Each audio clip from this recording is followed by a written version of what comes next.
నిన్ను నవమాసాలు తన కడుపులో మోస్తూ ఈ ప్రపంచానికి పరిచయం చేసిన అమ్మ గొప్పదైతే, నువ్వు పుట్టిన రోజు నుండి ప్రతిరోజు నిన్ను బాధ్యత రూపంలో మోస్తూ ఈ ప్రపంచాన్ని నీకు పరిచయం చేసిన నాన్న ఎంత గొప్పవాడో నీ ఊహకే వదిలేస్తున్నా.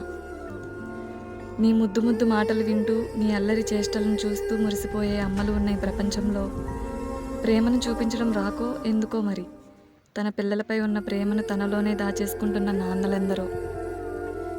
నీ చిన్ని చిన్ని పాదాలు అడుగులు వేస్తుంటే నువ్వు అడుగు వేయలేక తడపడుతున్న ప్రతిసారి కొండంత ధైర్యంలా నీ ముందు కనిపించి నీతో అడుగులు వేయించే వ్యక్తి నాన్న.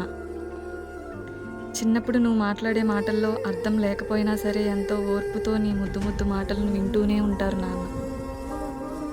నువ్వు ఆడుకోవడానికి నీకు బోలెడన్ని బొమ్మలు కొనిచ్చే నాన్న గొప్పవాడైతే, నీ కోసం తానే ఒక బొమ్మలా మారి నీతో కలిసి ఆడిన నాన్న ఇంకెంత గొప్పవాడో కదా. చిన్నప్పుడు నీ మాటలను నలుగురితో చెప్పుకుని మురిసిపోతుంది అమ్మ. నువ్వు పెద్దయ్యాక నలుగురి మాటల్లో నీ పేరు వచ్చినప్పుడు విని మురిసిపోతాడు నాన్న. అమ్మకు ప్రేమను దాచుకోవడం రాదు, నాన్నకు దాచుకున్న ప్రేమను చూపించడం రాదు.